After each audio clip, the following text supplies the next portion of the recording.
Memang sebenarnya tak suka share pasal personal life. Korang pun tahu, kalau boleh seboleh-bolehnya Eman nak mengelak dan tak suka sangat nak berkongsi.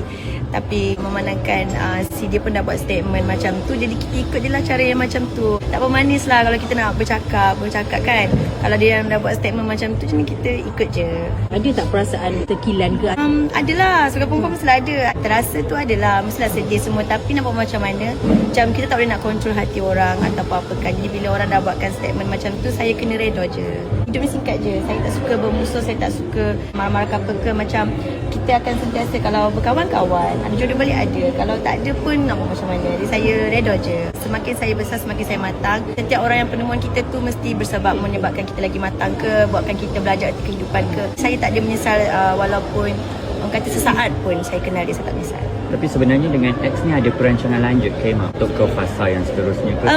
Kalau kita dah bercinta tu mestilah kita akan berfikir ke arah serius. Macam saya cakap lah, kalau dah jodoh kita sampai situ je, saya nak buat macam mana. Tapi masih berkawan lah. Saya okey, saya berkawan. Cuma sekarang ni kita relax dulu. Sekarang ni kita relax dulu. Dan saya pun tak tahu berapa lama, tapi macam tu lah. InsyaAllah saya tahu hati saya memang dengan semua orang saya berkawan. Tapi trauma tak? Trauma tu tak adalah dramatik sangat. Sebab tak ada dramatik tak payah nak macam traumanya. Tak. Ini memang kehidupan. Cuma perbezaannya adalah saya ni orang kenal. Jadi apa yang saya buat, setiap pergerakan orang akan tahu.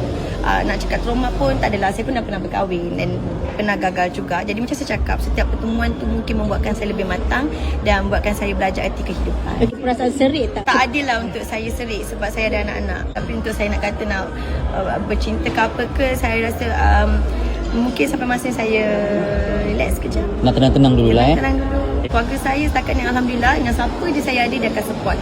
Kalau takkanlah lama juga saya dengan dia kan. Of course sebagai keluarga dia akan menasihatkan mana yang okey, mana yang tak okey. Tapi diorang hanya boleh mampu bagi pendapat dan pandangan. Tapi untuk nak sampai sekat dan tak bagi tu tak adalah. Keluarga saya tak macam tu.